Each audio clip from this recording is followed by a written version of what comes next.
राष्ट्र कवि श्री रामधारी सिंह दिनकर द्वारा रचित एक अद्भुत रचना जिसका नाम है हाँ वसंत की सरस घड़ी है, जी करता मैं भी कुछ गाऊं। ये रचना आपको एक अलग ही जगह पे ले जाएगी। ये रचना बसंत ऋतु की सुंदरता के बारे में वर्णन करता है। ये रचना खुद में ही अनमोल है। तो चलिए इस रचना को पढ़ते हैं और सीखते हैं कि राष्ट्र कवि रामधारी सिंह दिनकर जी हमें इस कविता के जरिए क्या बताना चाह रहे हैं।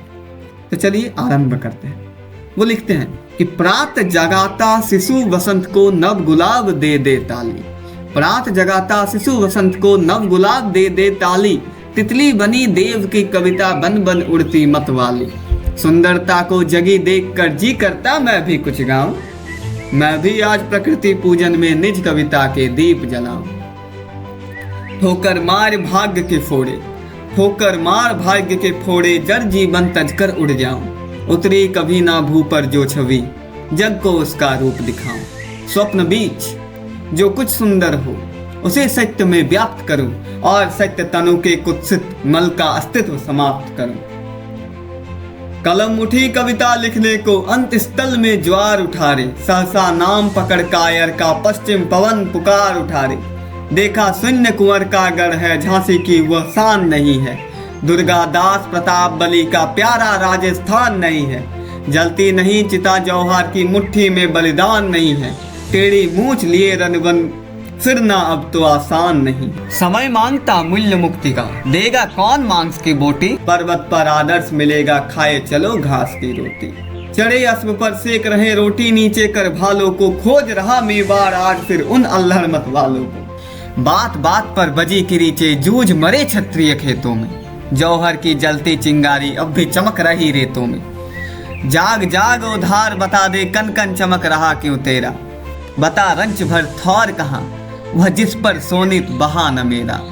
पी पी खून आग बढ़ती थी, सदियों जली होम की ज्वाला। हंस हंस चढ़े सी साकल से, बलिदानों का हुआ उजाला। सुंदरियों को सौंप अग्नि पर, निकले समय पुकारों पर। बाल वृद्ध और तरुण बिहसते, खेल गए तलवारों पर, खेल गए तलवारों पर। हाँ वसंत की सरस घड़ी है, हाँ वसंत की सरस घड़ी है, जी करता मैं भी कुछ गाऊं।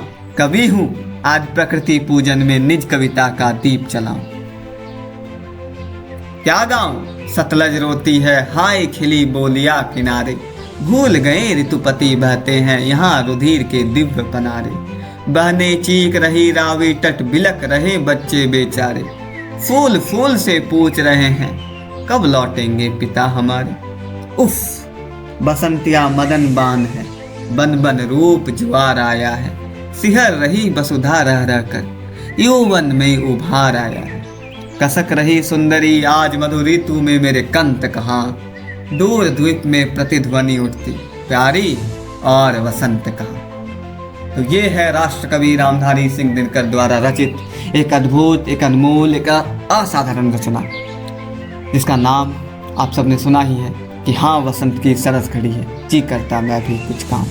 इसमें राष्ट्र कवि रामधारी सिंह दिनकर एक बसंत की सुंदरता के साथ साथ हमारी भारतवर्ष में अभी किस चीज़ की कमी है और हमारी भारतवर्ष की परिस्थिति कैसी हो गई है। यहाँ पर अभी नर नारी कोई भी लड़ने के लिए तैयार नहीं है, कोई भी देश के खातिर प्रेम नहीं दिखाता, उसके बारे में भी बताते हैं। वो ये भी बताते हैं कि पहले के ज़माने में कैसा होता था, चाहे वृद्ध हो, युवा हो, बाल बच्चे हों, मतलब बच्चे हों, हर कोई लड़ने के लिए तत्पर होता था। वही कहते हैं कि हाँ बसंत की तो सरस घड़ी है, लेकिन ये बसंत तो है, लेकिन इस बसंत की जो उमंग होती थी वो उमंग और नहीं है। ये लिखते हैं राष्ट्र कवि रामधारी सिंह दिनकर अपने इस कविता के द्वारा। मैं फिर मिलूंगा आपसे एक और नई कविता, एक और नई उमंग, एक और नई उत्साह के साथ। तब तक के लिए हंसते रहें, मुस्कुराते रहें और बने रहें भास्कर खवास टॉक्स चैनल के साथ। धन्यवाद।